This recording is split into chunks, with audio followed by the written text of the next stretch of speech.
Ibu, apa kabar? Alhamdulillah sehat. Alhamdulillah sehat. Ya. Oke, di hari Jumat sore ini, Bu, Siap. alhamdulillah kita bertemu dengan Kepala Badan Pusat Statistik BPS Sumatera Selatan, Ibu Insinyur Endang Triwahyuningsih MM. Gitu ya bacanya ya. Iya.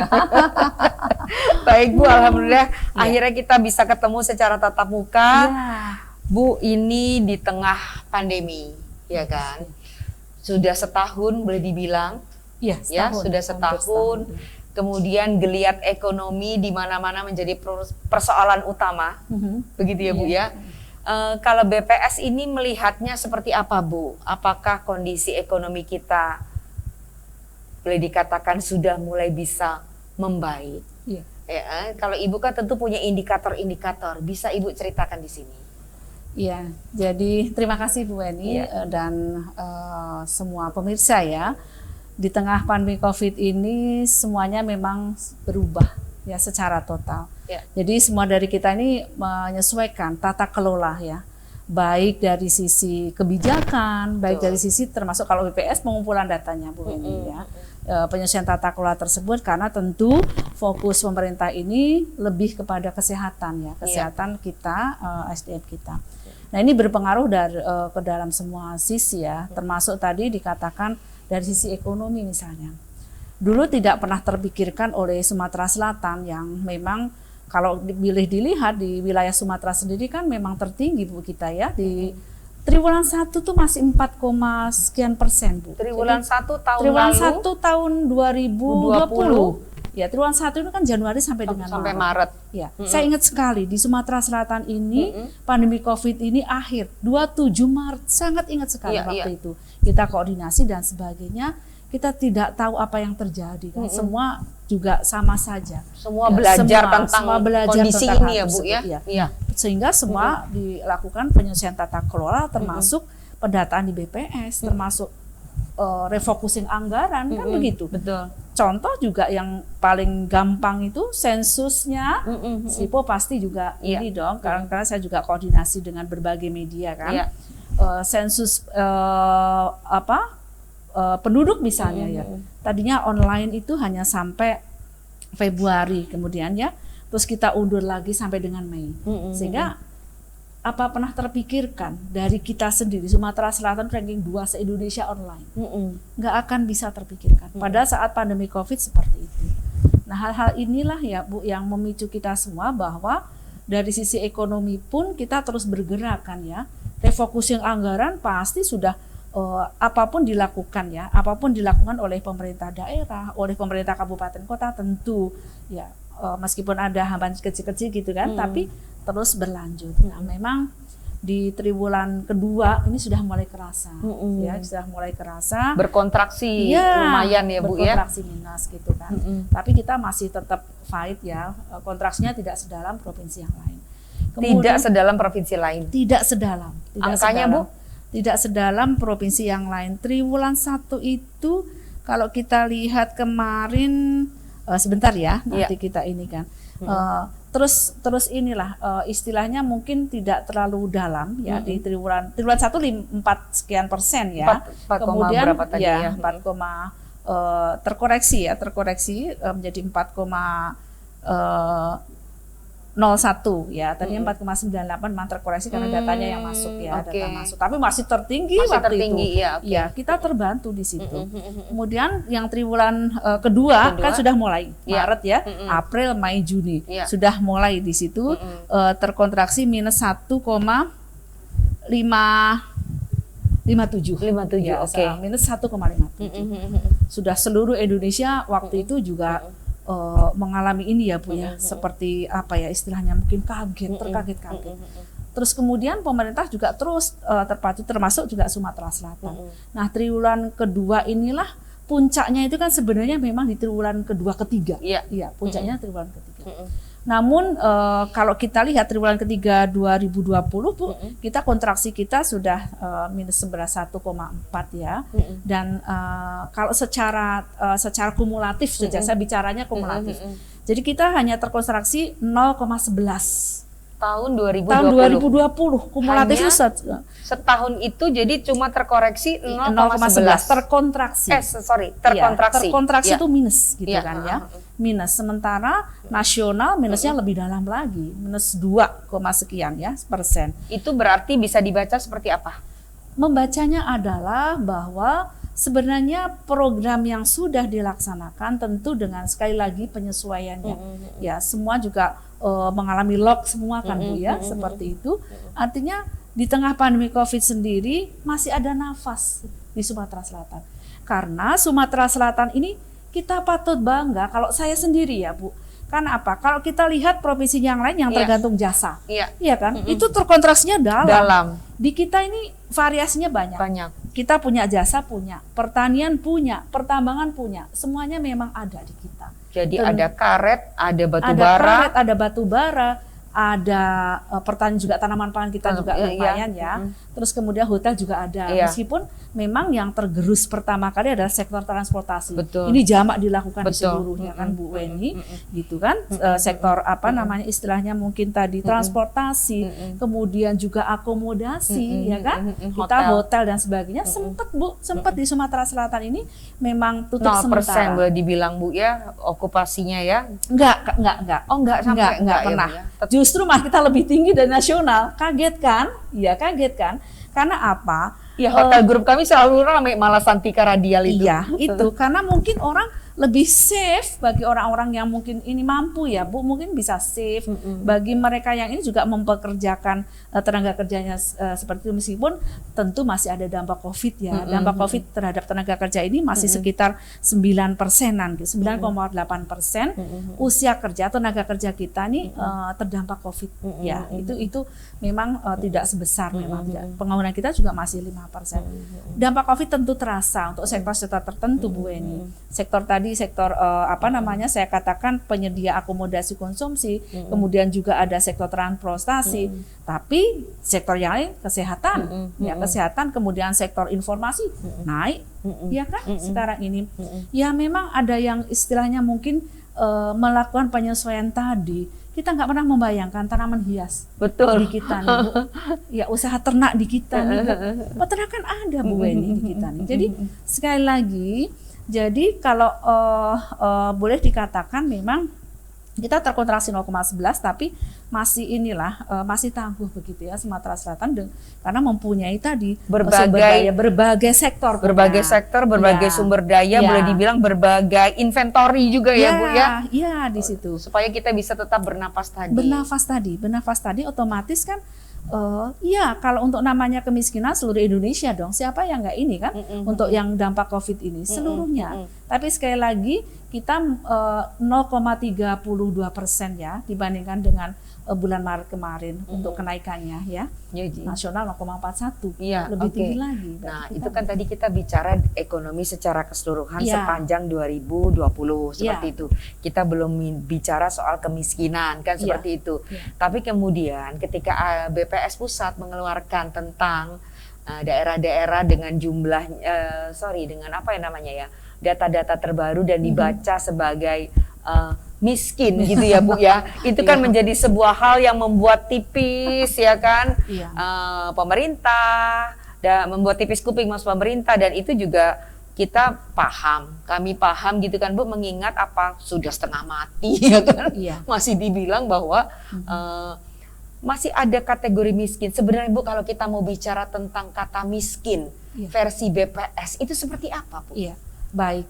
Jadi sebenarnya belum BPS sekali lagi tidak pernah melakukan ranking ya. Tidak pernah melakukan ranking BPS. Baik secara nasional maupun ini. Tetapi kalau yang lain membuat seperti itu dengan bahasanya ya masing-masing itu ya Bu, bahasa masing-masing itu memang kemarin perlu kita informasikan. Jadi bahwa jumlah penduduk dengan jumlah penduduk miskin terbanyak itu bisa kita ini kan ya.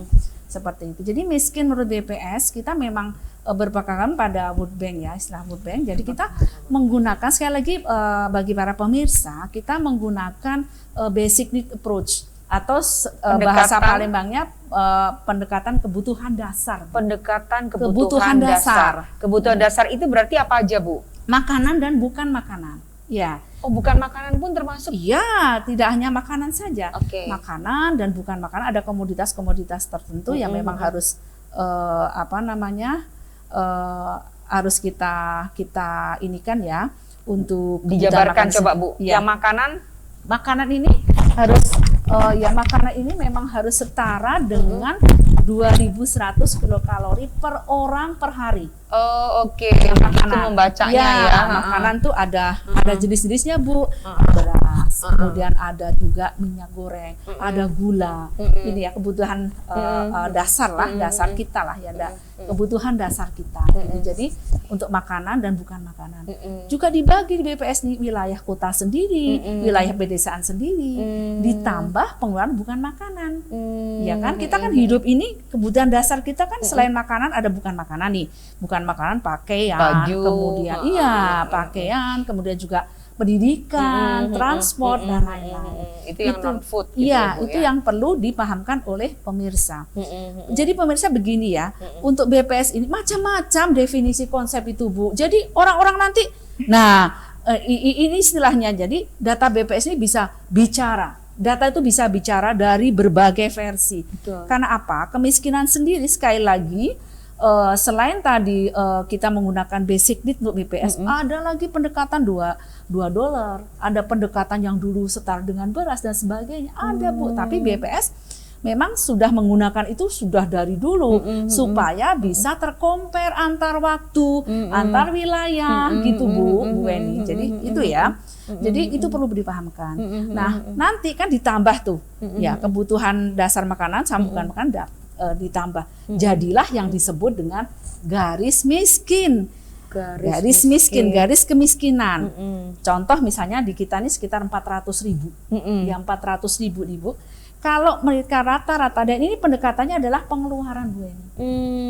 Bu coba tolong pelan-pelan dulu Bu. Pelan-pelan. Ya. Jadi tadi yang disebut dengan garis kemiskinan itu adalah garis kemiskinan makanan dan bukan makanan. Bukan makanan, oke. Ya, kan? Mereka yang disebut miskin adalah yang hidupnya di bawah tadi garis kemiskinan. Gitu kan ya.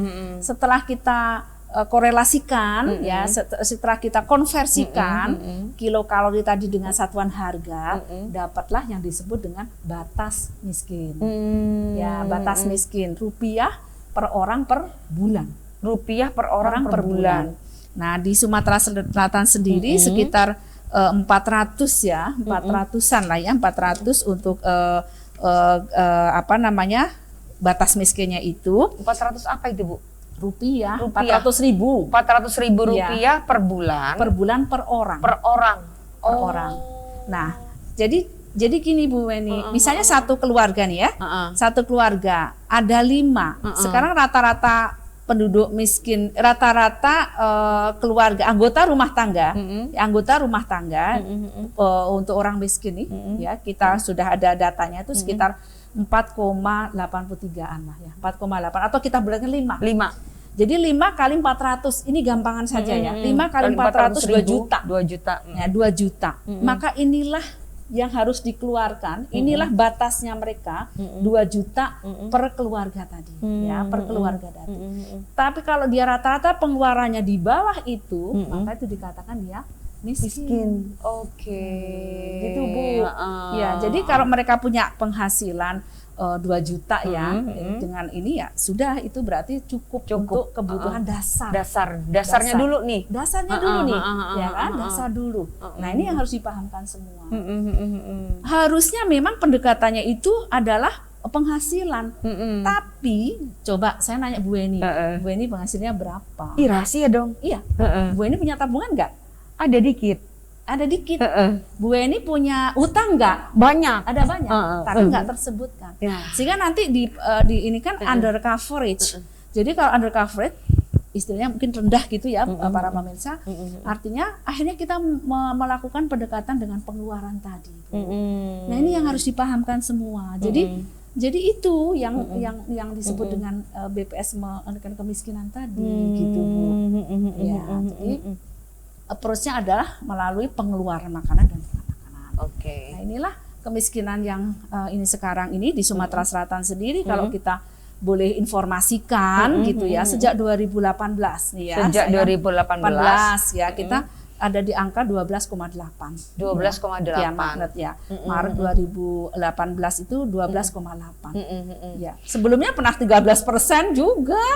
Iya, jadi berarti turun ya, Bu ya? Turun 12,8 atau membaik gitu ya? Membaik. 12,71, kemudian 12,66. Ya, oke, itu kan berarti menurunkan kita ya.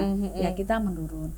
Jadi kita memang sekali lagi mungkin kami informasikan kita memang ada di kisaran 10. Ya, di 10 ini ya 10 lah seperti kalau kita sampaikan gitu. Kemudian pandemi COVID ini menerpa seluruhnya, nggak hanya Sumatera Selatan, seluruh provinsi yang ada di Indonesia, Bu, tanpa kecuali. Bahkan juga dunia. Nah, itulah. Jadi sekali lagi upaya-upaya yang dilakukan oleh pemerintah, tentu provinsi nggak hanya diem dong. Kabupaten kota kan juga ada yang naik, ada yang turun. Betul. Mereka berupaya, Bu, sama-sama bersinergi untuk kita bagaimana sih, orang kan nggak mau kan kalau kita dikatakan tempat kalian tuh endemisnya banyak tuh. Jadi ini kan istilahnya melarat kalau orang Jawa bilang kan, gitu kan. Iya kan. Nah, itu makanya berbagai upaya dilakukan, termasuk kalau kita lihat di sini ya, saya sekarang pergi ke Oku Selatan ini cepet, Bu. Saya nggak males sekarang kalau pergi-pergi. Cuma 3 jam kan? Iya, infrastrukturnya luar biasa. Lewat Komering? Iya, jalannya itu bagus. Kan penggerak. Ya semua pasti berupaya. Nggak bisa kita mengentaskan kemiskinan, membalikkan besok, nggak bisa. Karena investasi itu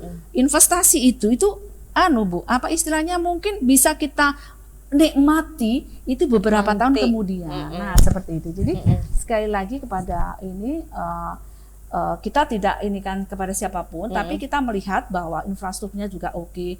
Bahkan kemarin kami dengan dengar pendapat dengan ini, Bu, memang ada nanti pelabuhan yang ada di sini. Tanjung Carat. Iya, itu sudah akan. Mudah-mudahan kita berdoa ya. Kalaupun itu yes berarti ya itu yes gitu. Maka itu bisa menjadi itu tadi ya, Bu ya, bisa menjadi harapan ya. Iya, harapan. Harapan baru ya. Harapan baru. Ada nanti penyerapan tenaga kerja, padat karya dan segala macam. Karya, ada tumbuh nilai tambah dari yang digerakkan di situ.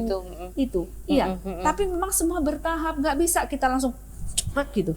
Karena apa? Sekali lagi Bapak Ibu semua, dalam kemiskinan saya informasikan kita ada yang disebut dengan kerak, Bu. Kerak kemiskinan. Kerak kemiskinan itu orang istilahnya yang sangat miskin. Bahkan di wilayah yang sekarang saya katakan Badung itu kan cuma 4% tuh. Ya cerita juga, Bu, yang 2%-an sekitar itu tuh nggak bisa diapa-apain. Orang tua sudah sepuh sendirian nggak bisa kerja, mau apa? Ya kita kasih dia. Kan gitu, Bu. Ya, itu ada gitu. Jadi ada seperti itu. Itu, Bu.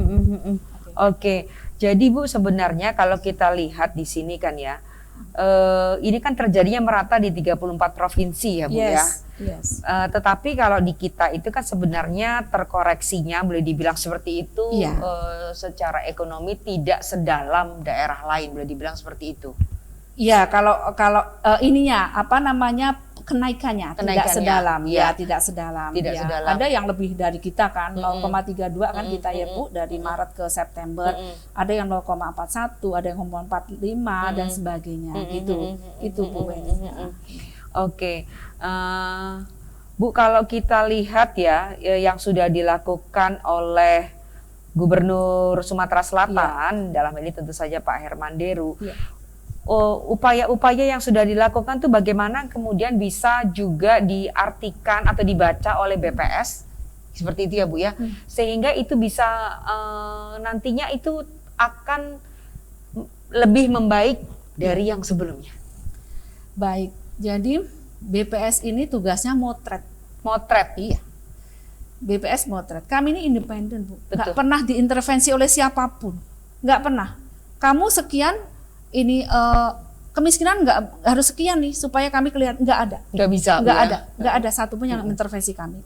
Gimana kami mau intervensi?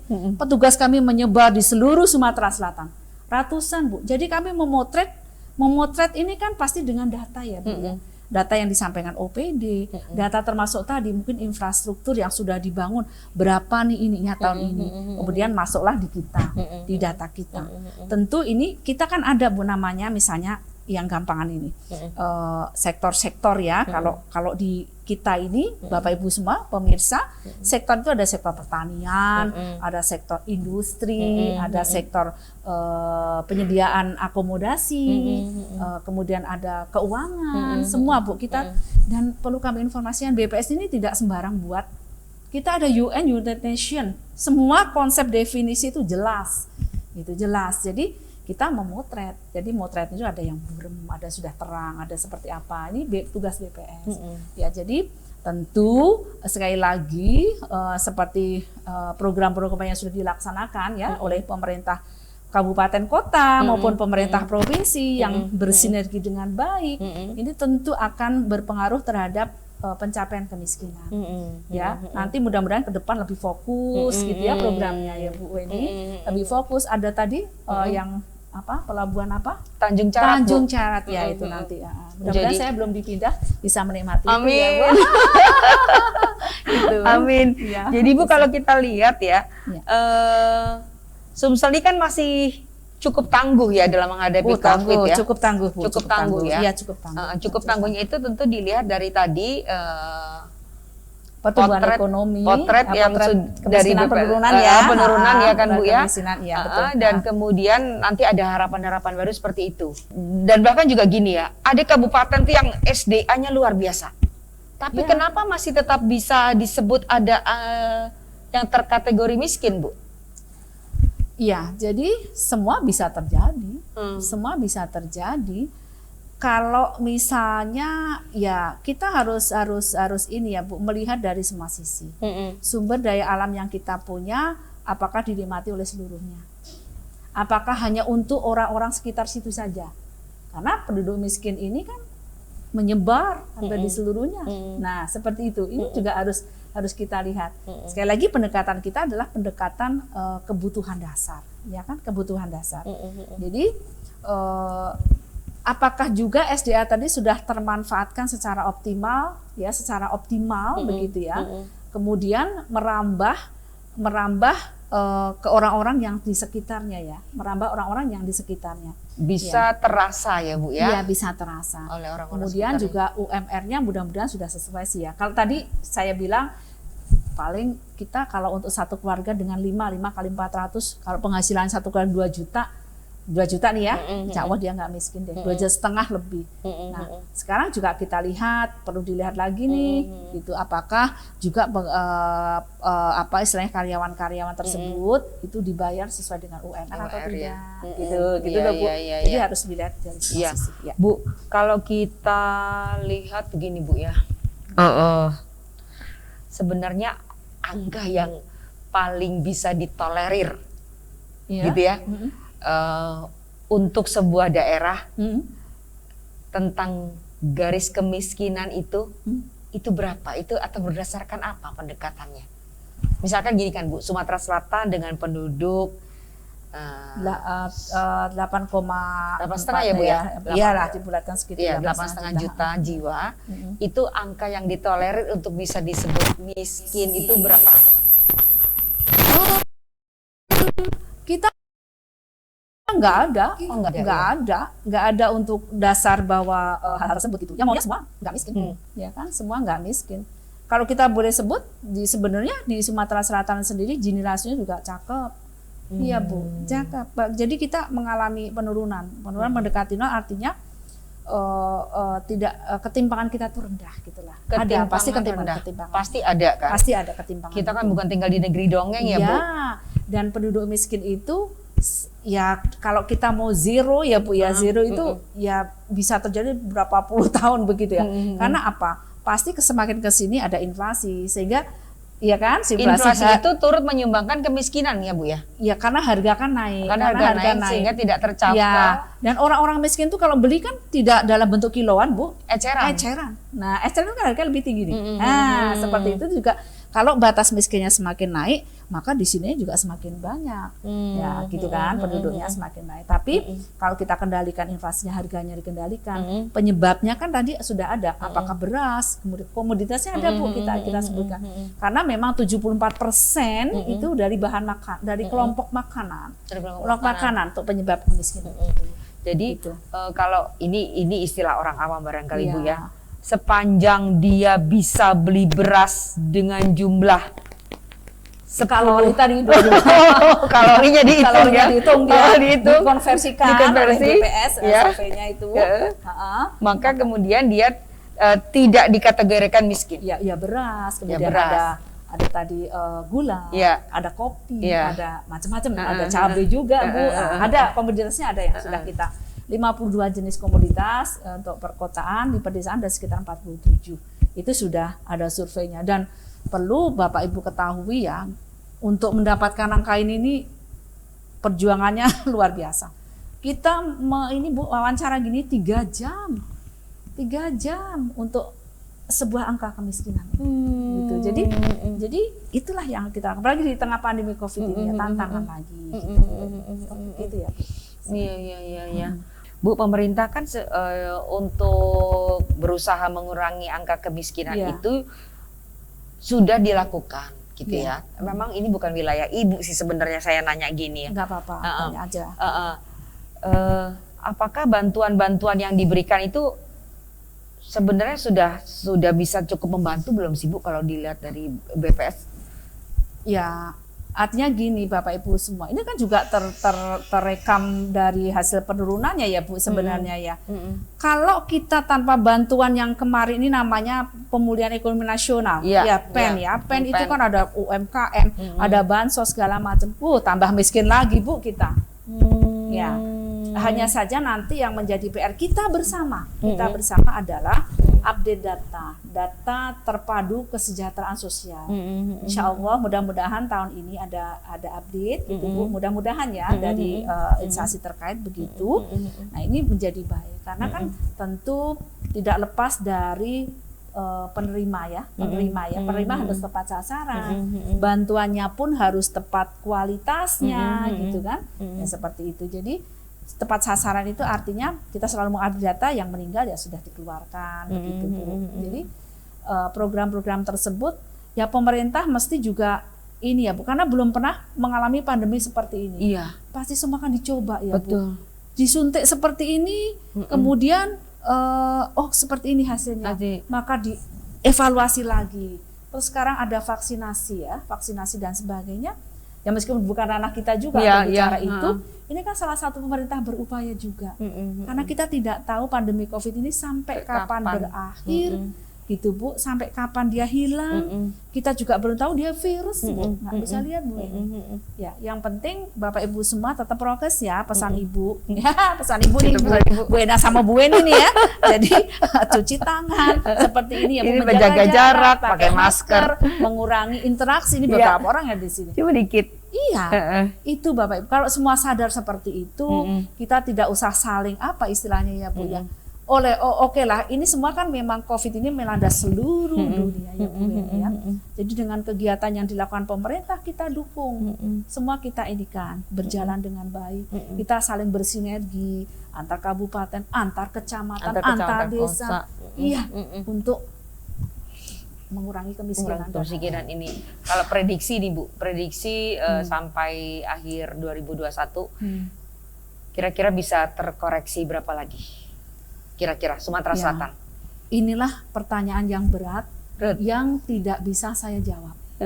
Karena sekali lagi Bu Weni dan para pemirsa, BPS bukan memprediksi, yang prediksi ini Bu Weni lah yang prediksi. Iya, BPS memotret sekali lagi tugasnya. Yang wartawan tuh tugasnya memotret juga. Oh ya sudah. Berarti yang memprediksi adalah dari OPD terkait. Dari Bappenas bisa. Dari bank juga melakukan prediksi itu gitu. Kita mau menggunakan itu saja. Ya, oke. Itu ya Bu Baik Eni. Bu, semoga kita semua jelas ya. Jelas. Tentang ini bahwa BPS tidak pernah mengeluarkan peringkat.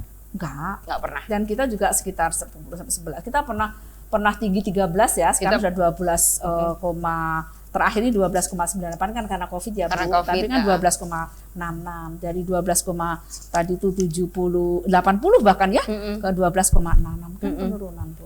Ya lama-lama nanti kan jadi 1 digit. Ya, 1 digit. Itu kan. Jadi kan sebenarnya ini ya bisa dipahami, bisa dimaklumi, lebih tepatnya. Iya. bisa dimaklumi ya Bu Iya, ya. iya. Oke, baik Bu, kayaknya sudah terang benderang. Oh gitu. Semoga kondisi lebih membaik. Iya, amin. Amin. Kita semua sehat ya Bu Weni. Amin. Ya, teman-teman tetap bekerja dengan baik. Iya, iya. Oke. Makasih banyak. Oke, siap. Pemirsa sekalian, netizen Bu, ini Oh. ya netizen sekalian Boleh, karena boleh, akan netizen ada ya, di Sipo, siap. YouTube Iya. ya. Itu tadi perbincangan saya dengan Kepala BPS Sumsel Ibu Endang. Triwahyuningsih Iya. MM. Sekali lagi terima kasih sudah hadir di Sama-sama. studio kami. Iya. Semoga netizen semua sehat selalu ya. Amin. Kita tetap terus berkarya untuk Indonesia dan Asik. Sumatera Selatan. Keren, Ya, terima oke. kasih. Assalamualaikum warahmatullahi wabarakatuh. Wah.